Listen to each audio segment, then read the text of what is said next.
Want to make your Canva designs truly come alive? Adding music can instantly transform a simple design into something engaging and professional. Today, I'm going to show you exactly how to do it step by step. First, open the design you want to work on. Over on the side panel, you'll find either the Apps or Elements tab. Click on it. Look for the audio option, and here's where the magic begins. Canva has a huge library of tracks you can choose from, so you can find something that perfectly matches the mood of your design. If you don't see anything you like, you can also upload your own music files directly. Once a track is added, it'll appear on your timeline at the bottom.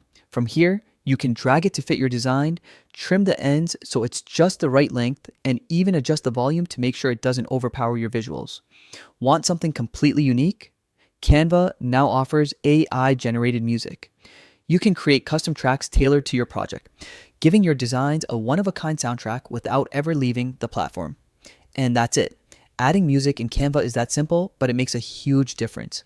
Give it a try, experiment with different tracks, and watch your designs come alive with sound.